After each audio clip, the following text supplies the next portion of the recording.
This is the 2018 Mad Bean Pedals ShopTour, and this is the office that I work in. I call it a shop, and it's not really. It's just a room in my house. And it's kind of a temporary setup, but it's been temporary for about 5 years now. Starting over here, got my guitar collection. This is my newest guitar. I got this actually just about a week ago. It's a 2016 Traditional Gibson Sg with P90s in it. I absolutely love it. It's terrific. I've wanted one of these for quite a while, and I guess they're not making a 2018 model of it, but I got a great price on it, and I think it's pretty much going to be my number one. Over here, we've got a PRS S2 standard, 22 fret. I bought this a couple years ago, used from Dave's Guitar, and got a really good deal on it. Basically about half of the new cost, and really not a mark on it. It was in terrific shape. I like this one a lot too. It's got a little bit of a issue with I'm not sure if it's the pickups, definitely the volume knob needs a little bit of work, but that's not a big deal. I can do that. Over here, I'm just going to turn this around. This is my original 1988 Fender Deluxe Strat. This was the second guitar I ever owned, and I talked a lot about this one on the forum. This is the one that I kind of refurbished. Originally it had, when I was about 17, I decided I had to have a Floyd Rose, and the guy who did it just did a total hack job on it and pretty much ruined it. So I ended up taking this one, routing out this whole area here, putting in a new piece of alder, and decided to just go with a clear, well, actually it's an oil finish, tongue oil finish I think is what I did. And yeah, I really like this one. It's got lace sensors in it, which maybe not a lot of people like, but I like them a whole bunch. I think they sound great in this guitar. It's got a couple mods in it too. That's a kill switch, momentary kill switch, and then a couple other little switches. One of them puts bridge and neck in parallel for kind of pseudo telly sounds, and the other one has a treble bleed circuit, which I can switch in and out, although I find I don't really do it that much. Anyway, I have probably 7 electric guitars right now, but I can only fit 3 in here at a time, so I usually just rotate them out every few weeks, just so I don't get too used to any sound. And this is a good collection because it's got single coils, P90s, and humbuckers. I can test all 3 if I want, which I do often. Here's my Dean Resonator. A Resonator guitar is another guitar I wanted for a long time, and I bought this one super cheap. I think I paid maybe $200 for it, and it included a hard case. I don't use it a lot, but it's fun to plunk around on, just to work on song ideas and things like that. It was in kind of cruddy condition when I first got it, and I took out this whole Resonator drum and cleaned it up. Still doesn't look terrific, but hey, you know what? $200. What can you say? The pickup in this is total dog shit. I don't know what to do about that, if I should replace it or whatever. I just basically never plug it in. Anyway, so coming on here to the main part of my workstation, just a really worn out table. That's it. Nothing much special there. This is a little magnifying light I got last Christmas as a gift, and I love this thing. I use it all the time now. It's got a decent magnifier on it, plus it's got this light, and I wear glasses when I'm working and also at the computer because I really need them, but this helps a lot. I actually found that it improves my soldering a whole lot. I use maybe half the solder now I used to, because I can get really good focus on the joints when I'm working on them. So it's a good investment if you're looking for something to buy to enhance your workflow some. I would recommend it. Odds and ends, tools, things that I use most often, wire cutters, clippers, things like that, picks, whatever. This is my testing rig, prototyping station. It's the same one I've been using for several years now. It needs to be refurbished itself. The breadboards, you know, they actually wear out after a while, and they always come with an extra little tin plate under them, so you can replace it, but I managed to lose every single one, so I think I'll end up just replacing all 3 of these. But yeah, I use this all the time. Basically everything I build goes through this, and it's set up here. It's got 9-volt plug-in, but then I've got a charge pump in here so I can get different voltages. My little homemade audio probe, ground clip, things like that. And I've talked about that in the forum. You guys have seen how those are. I built those and other people have built them. Organization, here's all my stuff, and I've got a lot of stuff. I've been collecting this parts library for about 15 years now, and I've managed to get it fairly well organized. Resistors, caps, ICs, a whole bunch of stuff in here. I don't know, it's not labeled, but I know what's in there. Transistors,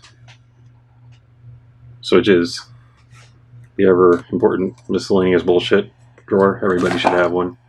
I don't even know what's in there, but more stuff, more transistors.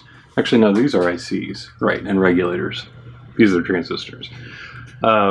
Wire, bunch of magical elixir stuff that I use. I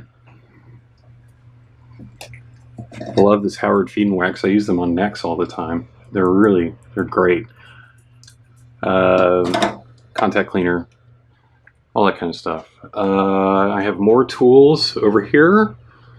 Just miscellaneous odds and ends for soldering and stuff. Right now I'm using the Hakko 951 soldering station. I really enjoy this one quite a bit. It's really nice. It heats up in like 10 seconds or less, which is great.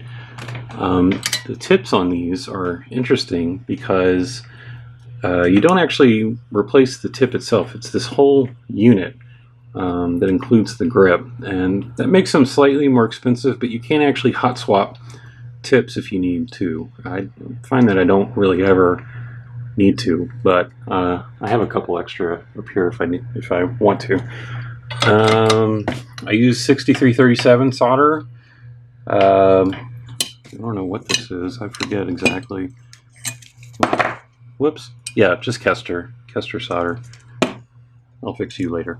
Lead-free solder I use for function effect stuff. I don't really enjoy doing lead-free, but we have to do it, and so that's what I use. This is really small core stuff, which I like, and it's great for soldering surface mount stuff as well. This is the Hakko FR300 D Soldering Iron. This is another tool I cannot live without. I use it all the time to desolder parts, clean up pads. I don't throw any circuit boards away before I recover parts from them. I generally will use it to get caps and transistors and things like that, switches, whatever, pots off of. I usually don't bother with resistors because they're so cheap, but this unit is great. It is pretty spendy. I think it's about $300, and it does require fairly regular maintenance. I think I burned through the motor on this one once and replaced it myself. That's how much I use it. For testing, let's see. Here's my 70s era Champ. I think this is a 72, maybe. I bought this off a BYOC member, and I forget exactly who. Maybe it was D Country 13 or Scooter or somebody. Got a very good price for it on it, and it's been a great testing amp. This is what I use to test everything I build. I know the sound of this amp, and that's why I just stick to usually one thing. I have had this one serviced, and actually the servicing ended up costing me almost as much as the amp cost, but I was blowing power tubes in it, and so I took it to some local guys, and they did some magic on it. They dropped the B+ voltage on it, I think, and there are a couple other things. This one has a 3-prong cord, but it's still, whoever put it in still, they left the death cap in there. I don't know why, so that was removed. Anyway, this is probably something I could have done myself, but like I said, I use this amp so much, and it's so integral to my workflow. I really didn't want to mess around with it, so I decided to just have a professional deal with it. I still managed to blow one power tube on it, I think, since then, but that's okay. It's just more of a high maintenance amp than maybe some others, but it sounds great. Down here, I've got tons and tons of storage. I just don't have enough room in this office to keep everything out, so I've had to put everything, well, at least a lot of things, in storage boxes. But I try to label everything. My labels are kind of coming off here. But over here, this is all VFE stuff. These are pots for some of the different builds. Both of those boxes are filled with circuit boards, extras that I have not gone through yet. Still a few of those projects I haven't released, but I expect they will all be released by the end of the year. At least that's what I'm saying. Let's see, populated boards. Those are unboxed circuits. Some of them have been sitting around there for quite a while, and eventually I will probably end up putting them all in something. I probably should, since I took the trouble of building it. Let's see what's in here. Good God, it's a lot of stuff. I couldn't even begin to tell you everything that's in here, but there's probably 100 or more.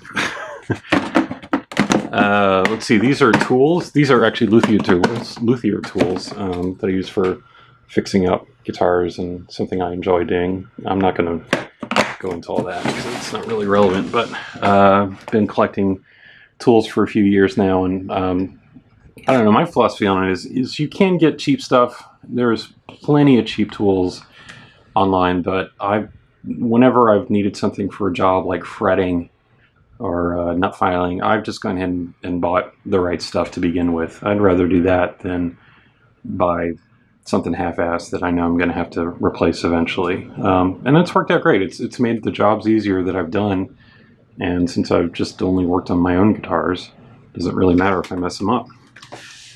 Pickups and parts. I don't really need to show that, but I will show you this. Desolder. What is that?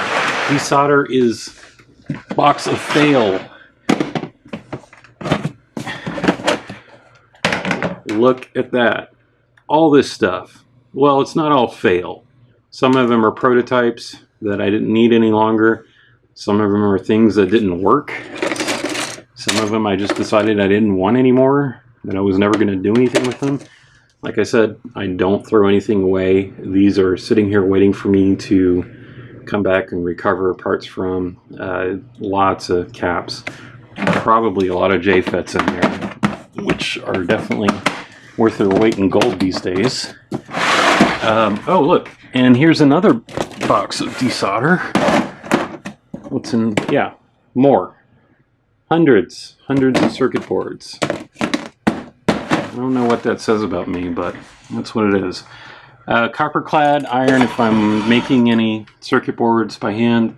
I don't really do very much of that anymore. Just really don't care to do it. I've made thousands of circuit boards by hand. And, you know, it's great when you want to whip something up really quick and you have a good single-sided design. And so I'll do it every once in a while, but yeah, after spending 4 years or so making them for everyone, I had to stop. Actually, it was having a bit of effect on my health as well, because, you know, even if you take proper precautions in terms of mask and stuff like that when you're dealing with chemicals and protective eyewear, I mean, the stuff, it just gets to you after a while. And certainly drilling, all that repetitive action was freezing my elbow up, and that was a big impetus for switching to manufactured boards.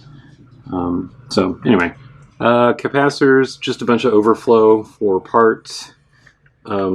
Prototype PCBs. This is a little desktop power supply I bought, I don't know, maybe 3 years ago, from Circuit Specialist, and I don't ever use it. I don't know why. I guess because I don't have room on my desk here to have it set up all the time. I don't know, I should do something with that probably. Let's see. Yeah, I'll show you. Hold on a second while I try to...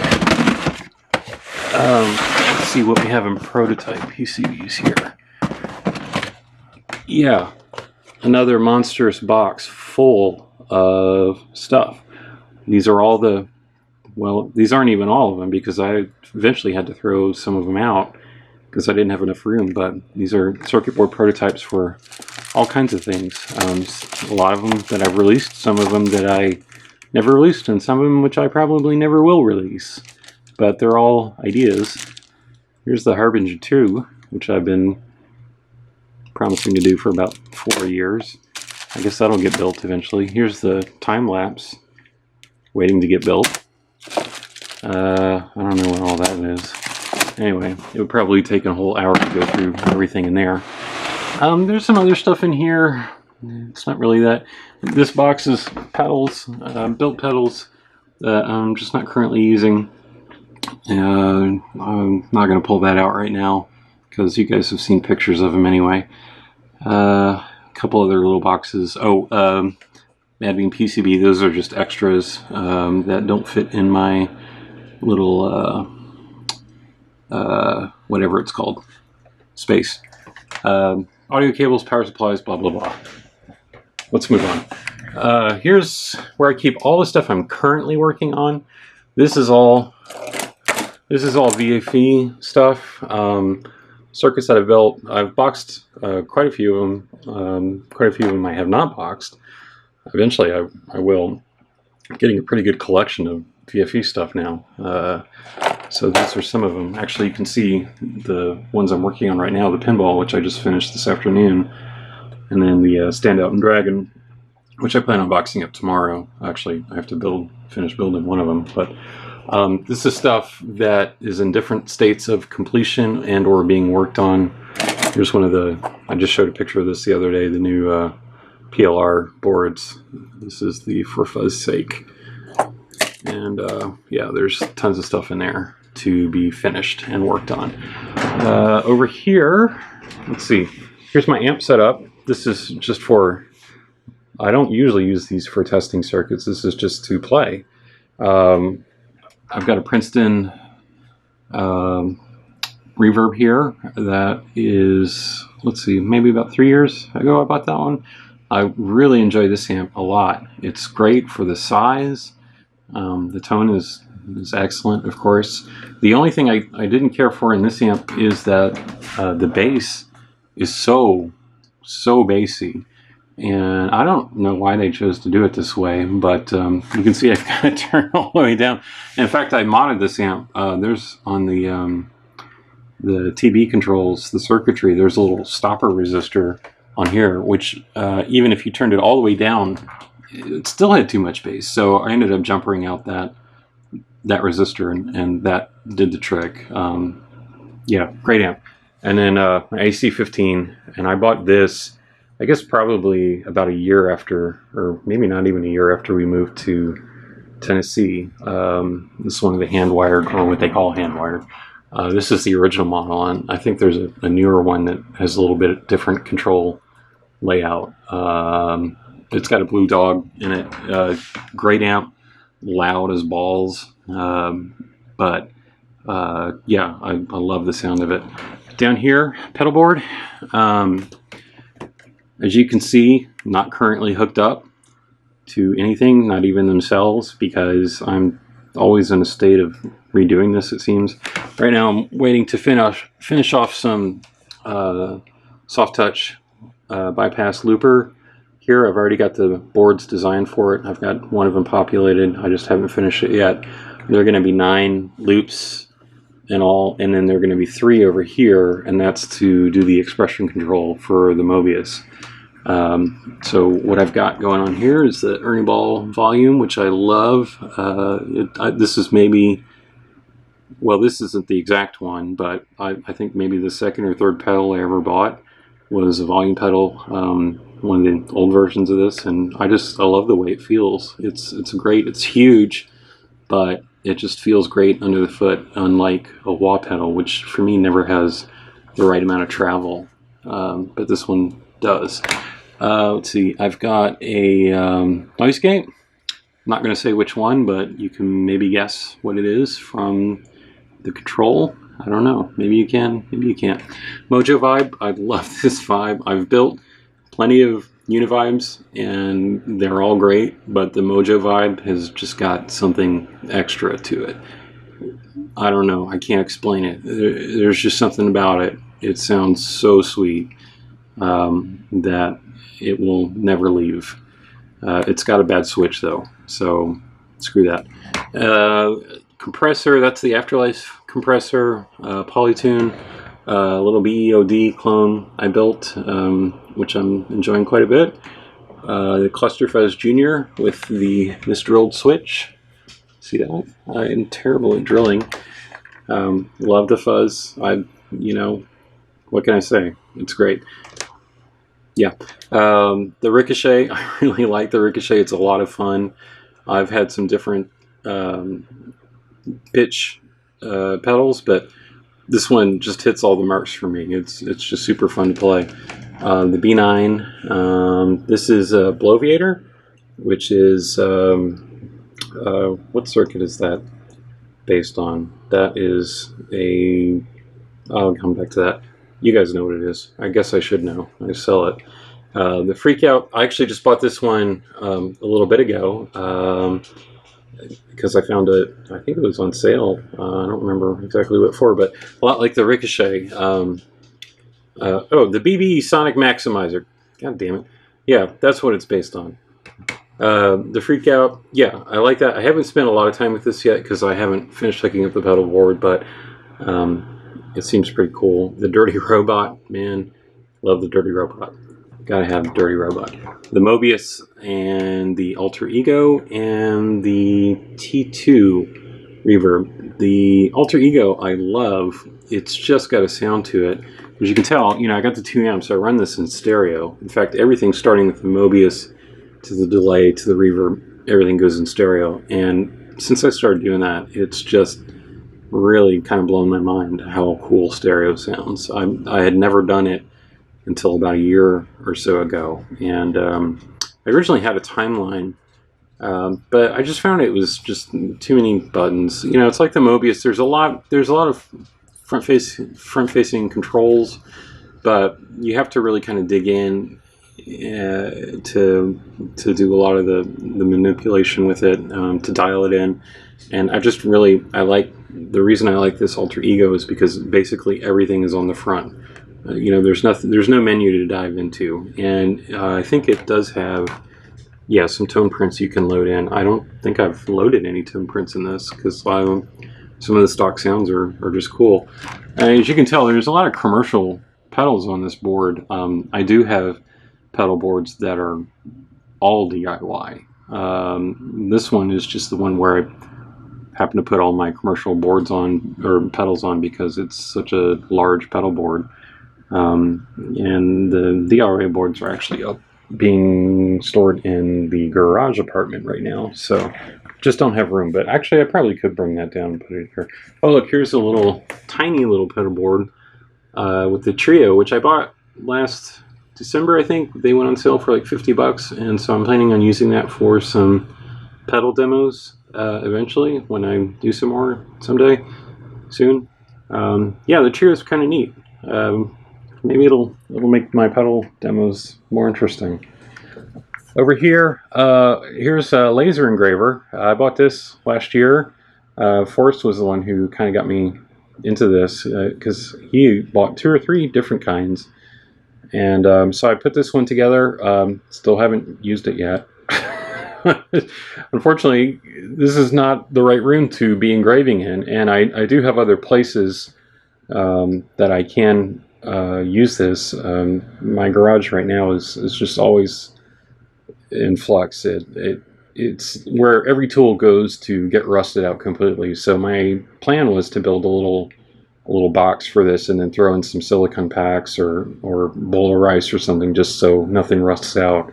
And I just haven't gotten to it yet, but it's something I do want to do soon. I'm not sure exactly what I'm going to engrave. I may engrave some painted boxes. We'll see how well it works out for that. I definitely want to try engraving some knobs and maybe some faceplate type stuff, maybe acrylic faceplates eventually, and see how that goes. Down here, this is some VFE stuff. This is the pinball standout and dragon that I got from Peter. These will be on sale pretty soon, and each one of them has its own little bag and a sticker and stuff in it, which is great. Here is, this is my SGJ, which I have put in its travel bag since I got the new SG just a week or two ago. And it's a great little guitar. I haven't decided if I'm going to keep it yet, but I probably will. Here's a Gilt Starfire. That's the one I bought last year, and I'm still kind of on the fence about this guitar. Well, too many clasps to open, but I like it a lot. It's got a Bigsby in it, and I think the Bigsby is really the main thing with that that's kind of put me off of it, because it doesn't stay in tune so great. And I don't know, maybe I'll convert it to a fixed bridge eventually. But okay, so that's gear. Over here we have all the boards I sell, everything. It's actually manages to mostly be in alphabetical order. Everything's labeled all the way down the line here. As you can see, I don't have too many empty spaces left, so I don't know, maybe I need to get another one of these storage boxes, but I'm kind of running out of room up here. This is all the VFE stuff that I've got up there, including some pots and things like that, and switching boards like that. This is for function effects. There's a couple of circuit boards that we hand populate, and so I just bought these little organizers. They're really inexpensive. I think they're maybe 10 or 11 bucks, and it really saves a lot of time. I just keep everything labeled, so when I'm building a circuit board, I can just pull everything out right here, and it's easy to move over to the work table when I need to. All the circuit boards I do that I sell, they're all manufactured by Electro. I've been working with them for a few years now, and yeah, I mean, I'm pretty happy with them. I would love to eventually be able to get everything made by a U.S. company, but you know, it's just a matter of a price, and unfortunately, you know, overseas is just a better deal. And for a little guy like me, who doesn't have a huge operating budget, you know, that's just the way it works out. But I've gotten really good quality from them, fairly consistent, and they're very reasonably priced. So I just keep on using them over and over and over. Over here's my workstation. Let's see, actually back up a little bit. So you can see I've been running a dual monitor setup for at least 10 years now. And I find I really can't work without the 2 monitor setup. Yeah, I don't know. It's just, it makes everything go so much better for me. I know that's a real nondescript description, but Brother printer, I don't use, like I said, I don't make a lot of handmade boards, but this one does work out pretty well for press and peel. I haven't had any problems whenever I've needed to use it to make a circuit board. Mechanical keyboard, love it. I've got a little Focus, what is this, a Focusrite? Yeah, Focusrite 2i2 for my audio interface. And I don't do a ton of recording. Most of the recording I do is for demos, like audio demos or song demos for my sometimes band. So I don't really need anything more than that. I've got a couple of Tascam active monitors. I think I bought these right after they were discontinued. They're active monitors, but I like them just fine. They work out perfectly. Unfortunately, I don't have really any sort of sound dampening in here. Maybe that's something I'll do eventually. I just kind of never got around to it. Over here, I've got some other various and sundry things.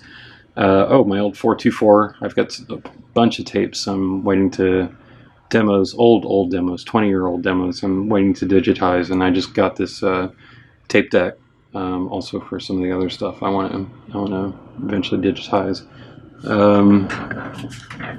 Let's see, in my workstation here.